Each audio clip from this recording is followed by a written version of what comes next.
Njemci Zucker kommt zuletzt, ili ti šećer dolazi na kraju. Mi Slavonci poznati smo kao ljudi široka srca, veliki domaćini, druželjubivi, čuvamo i poštujemo jako svoju tradiciju i običaj, ali smo i jako otvoreni za pogledati, naučiti, poštovati tuđu tradiciju i običaje.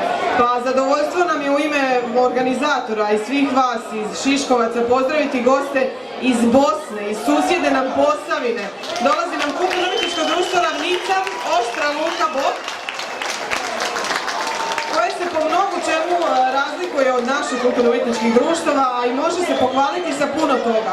Ja sam sad malo razgovarala s njima prije nego što ću se popeti gore, pa doznala puno stvari koje vi ovako ne možete vidjeti kada oni nastupaju na pozornici. Ima među njima recimo jedna baka Kata, koja ima 77 godina i koja je, ako se sjećate, kad je otvaran most na Savi kod Orašja, prije je tamo bila skela, znamo svi, koja je onda tamo bila kada je predsjednik Tuđman otvarao taj most i onda je ona spjevala onako na brzinu stih, jedan koji se Tuđmanu jako svidio, pa je nakon toga Tuđman bio jako oduševljen, time kako se ona toga brzo sjetila. I onda je rekao, pomilovao je lagano lice, a ona je na to rekla, hoću ja sad dobro reći, di je baka Kata? Kako? Pogledajte žene i curice kako meni Tuđman pomilova lice, tako nekako. Još je to malo ona bolje, ja nisam baš skroz zapamtila, zato što mi je žena u 2 minute toliko stihova onako iz rukava i kaže, malo su drugačiji od naših Bećaraca, ali tu su na istom tragu. Šaljivi su i govore o onome što je svakodnevni život mještana evo toga područja. No dobro, u službenom dijelu onoga što će oni večeras ovdje izvesti na ovoj smotri, inače ovaj KUD koji je osnovan 1997. i broji 70 članova, je jedan svojevrsni pokretni muzej Bosanske Posavine, zato što u svom fundusu imaju nošnje stare preko 100 godina. Zbog toga su na mnogobrojnim smotrama u zemlji i inozemstvu dobili nagrade za izvornosti. Neke od tih nošnji imate čast i vi vidjeti večeras, kada će vam se pjevačka skupina predstaviti s njihovim svatovskim običajem nošenja kolača. Otprilike priča ide ovako. Na dan kada mladenci idu u crkvu na prstenovanje, svekrva šalje mladoj kolač okićen cvijećem i jabukom u sredini kolača. Sa kolačem šalje i odjeću za vjenčanje i vezenu maramicu za prstenove. A kolač tada nosi jetrva ili, kako bi mi rekli, možda zaova.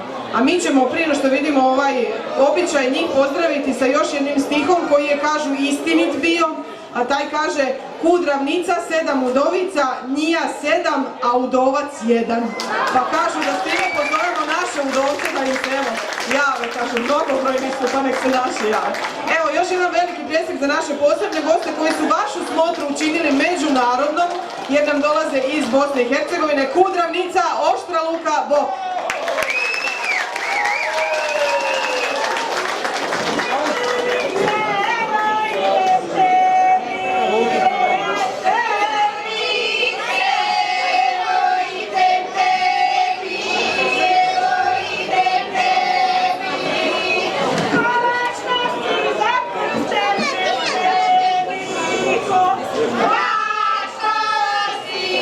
Za prste se spremi, za prste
Tuđmanov, ajde vi to ćete bolje ispričati, kako je bilo?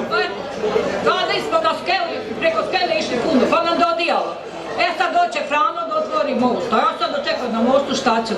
Rekao, teci Savo ispod ovog mosta, Frano, došao skele nam je dosta. A on gleda njemu drago, rekao, oj Tuđmane ti hrvatski sine, ti si otac nove domovine. A on ovak raširio ruke, rekao da moće da ga tužim ko Monika Clintona.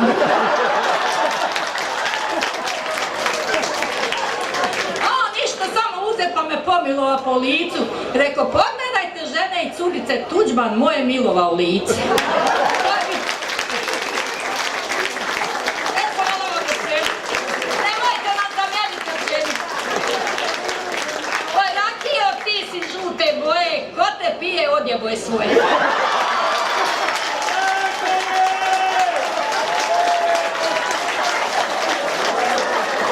77 joj je. Znači, poruka, pijte i vi, dočekat ćete 77.